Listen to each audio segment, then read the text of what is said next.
ওই সাপটা একটা বাঘকে আষ্টে পিষ্টে জড়িয়ে ধরেছে। সে একটুও নড়তে পারছে না।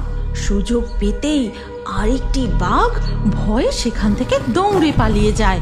দেখা যায় ওই বড় সাপটা জঙ্গলের মধ্যে থেকে বেরিয়ে গরুটার কাছে গিয়ে দাঁড়িয়েছে। তাই দেখে গরুটা জোরে জোরে ডাকছে।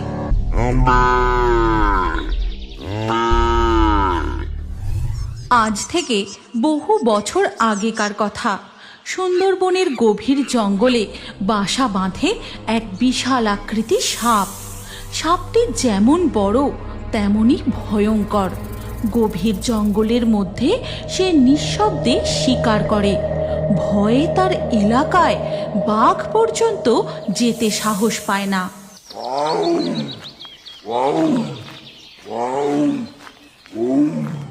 দুটি বাঘ গর্জন করতে করতে জঙ্গলের মধ্যে এক নদীর তীরে গিয়ে জলপান করতে থাকে।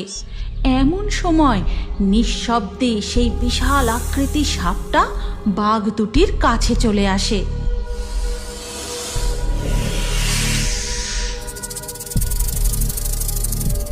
বাঘ দুটো সাপটাকে দেখতে পেয়েই জোরে জোরে গর্জন করতে থাকে।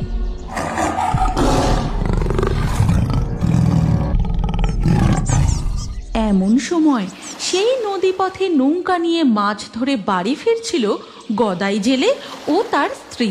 আর এই দৃশ্য দেখে কনক বলে ওঠে, ওই গো, ওই দিকে তাকিয়ে দেখো, বাপরে বাপ, কি বিভৎস দৃশ্য! হে ভগবান, এ তো ওই সাপটা। কি বিশাল আকৃতির দানবীয় চেহারা সাপটার। আজ মনে হয় সাপটা বাঘ দুটোকে, বাঘগুলোর আর রেহাই নেই। সাপটা পথ আটকে দাঁড়িয়ে থাকে। বাঘগুলো পালাতে না পেরে গর্জন করতে থাকে। আমাদের এই এলাকায় নৌকার গতি আস্তে করা উচিত হবে না। তুমি তাড়াতাড়ি এখান থেকে চলো। আস্তে, চুপ চুপ, ধীরে কথা বলো, শব্দ করো না। আর একবার ওই দিকে তাকিয়ে দেখো গিন্নি।